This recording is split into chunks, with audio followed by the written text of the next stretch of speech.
like I was going to say, digging deep to see further, and they could see. See, the more we gaze on Christ, the more we yield ourselves to Him, the more we relate closer to Him, praise the Lord, the more He reveals ourselves to us, and the more we know about Him. Isaiah was preaching error from chapter 1 to 5. He was not commissioned.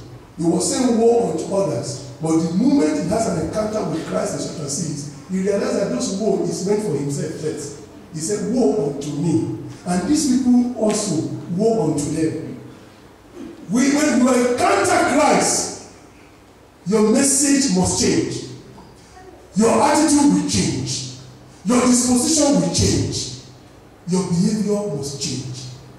I've seen some people behaving in church.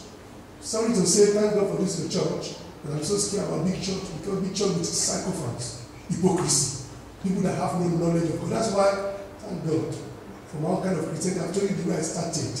Clean. You are not there when God saved me, so you can't be my problem. Can't be. My man was not there when Christ saved me. He saved me in that room. 82 tracks were speaking against me inside my drawer. They were crying. Because those tracks, I brought them out, I counted them, they are 82. That they will give me because I knew I dare not tear it. I was so fear. I see you have that little Christianity for my brother. You should not tear tracks, so I just dropped them there. And they were crying. So nobody was there when He saved me. He said, John is an individual race. The Lord will help us in Jesus' name. Yeah. So, these people, they went further. They saw something. From sepulchre, from stone away revelation, they've gone to the level of napkin revelation. But have they seen Jesus? They've not seen Jesus. So, the disciples say they went wandering. How many Christians don't just go wandering? They are neither here, they are neither there. They said they went back home. They've seen something, but they have not seen Jesus. But look at what this woman said. He said, but many, brethren, the Lord will help us as we go today to tarry in His presence. The message of today is just like what we gain when we tarry in God's presence. When we tarry in God's presence, brethren, the greater things that God promised us to see. Because seeing greater things is seeing more of Jesus. Greater things also means that money or all those kind of things that will perish away. When you see more of Jesus, you are getting greater things. Your life will never remain the same. My life will never remain the same. Bible says, but many now trying to correct the error and watch the mistake she made initially.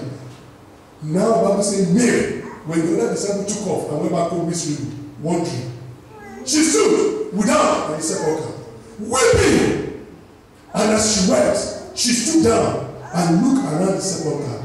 That is diligence in seeking Jesus. Commitment to Him. She was there seeking. Remember what you are seeking for is what you are going to get. And see two angels. You see, we have to, because they are all in our bid to see Jesus. There will be some distraction. Remember, the man that was going away, what's the name of this prophet that was going away? Elijah. Elijah was going away now, but before Elijah could see, he saw what? Fire and also distraction. But thank God, because he gazed his eyes and we say, I saw you, I know what I'm looking for. When you know what I'm looking for in this journey, one brother will not disturb me. One funny brother that does not have the background of one sister that I can't even venture, I can't even know where she's coming from, will not be a distraction to me in the church. We are just distracted in the church. Some people will not have problem in a place of work, we have problem in the church of God. Anyway, have been made in the church of God. Bottle of Coca-Cola is causing problem in the church of God. They pass biscuit, they didn't give it to me. That's an issue. Pastor have to settle that one. We don't know what we are doing. We need to change. We need to change, especially those of us where we come from. Ask them to tell you the problem, you will laugh. It's one biscuit, one can be biscuit. And we eat and we pass and we buy that biscuit and we buy that Coca-Cola. Because if it's not a problem, we say after the fellowship, let us just felicitate and enjoy things and just drink and wine, and that will become a problem. No more. So, distraction came again. Remember, they have seen stone away revelation. They have seen napkin revelation. See now, they saw angel. This man was looking for Jesus. And he said to him, and his angels in white saying at one and seen 2 angels in white sitting, the other at the head and the other at the feet, where the body of Jesus has laid. Do you know that those ones, they have been there? Not that those angels find there. Even when Peter and Paul, when they enter, because they were too much in a hurry. The angel did not just come from heaven. They have always been sitting there. It's not standing. They were sitting there, but they didn't see. But this one that tarried longer, like I said, like a mirror. When you stay longer, you see more revelation of your face. She could see something. The Bible says this one, they are sitting down there. And he said unto them, woman, why weepest thou? She said unto them, because they have taken away my Lord, and I know not where they have laid him. And when she said thus, she said, Lord, she turned herself again back and saw Jesus standing there and knew not that it was Jesus. Jesus has always been there. When those ones jump in and they jump out, Jesus was there. Angels are there. So in every service, some of us who have come here, we have different missions. What do you come and do every Sunday? To see Jesus or to see pastor, to see something else? It is what you are looking for. You will go, you will see. Jesus now said unto her, woman, why weepest thou?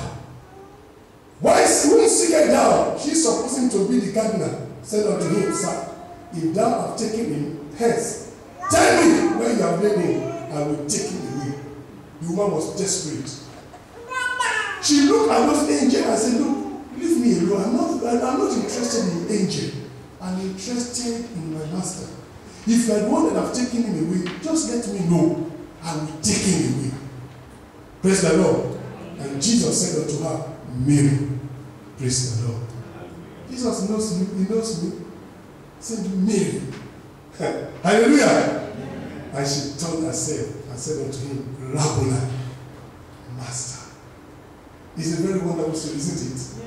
Yeah. About tarrying in his presence. I just love it. Tarrying in God's presence. When you tarry in God's presence, brethren, when you take time to dig into God in prayers and in Bible study, I tell you, when our meditation is 100% on Him, our thought is on Him, continually, we will see more of Jesus Christ. All along, the woman would have just gone with a stone away revelation, and she was preaching error. These disciples, they went miserable, wondering, discussing what had happened. No wonder some of them, when Jesus Christ saw them later, they went to their emails, they were just talking jazz. It took God to just open their eyes and say, oh! Don't we know that when he was speaking, our heart was burning? They didn't know. But this woman saw angels, said angelic revelation is incomplete revelation. Napkin revelation is not what I'm looking for. Stone away revelation, that is not. Where are you stopping in your journey as a Christian? Are you stopping in stone away revelation? Are you stopping in napkin revelation? Are you stopping in the level of angel? Angels, they are good, but they are not sufficient. Angels are good, because one of them killed 185,000. So if one of them is by your side, you can show that they can kill your enemy. But they are not Jesus. And Mary was not ready to compromise on what she was looking for. She was looking for Jesus. And she saw Jesus because she was persistent in his presence. And Jesus Christ called her by name. And he knows you, my brother. He knows you, my sister, by name. He knows me. Only if we can just position ourselves to know him more, to get him better. And how do we know him more? It's through the word of God that we have shared this morning. Ability to read our Bible. Thank God for every medium that we have, that can we use, electronic medium, some of anything, some phone now, you can put your Bible there. You can read inside the train, you can read inside the bus. Those are the privilege that people of old, they don't even have. We have everything. You can even read Bible, instead of those music that you play in your own vehicle, you can put Bible there, you will be running. Many ways. Those are the areas that we can be closer to God. And as we do it, the Lord God will help us in Jesus' name.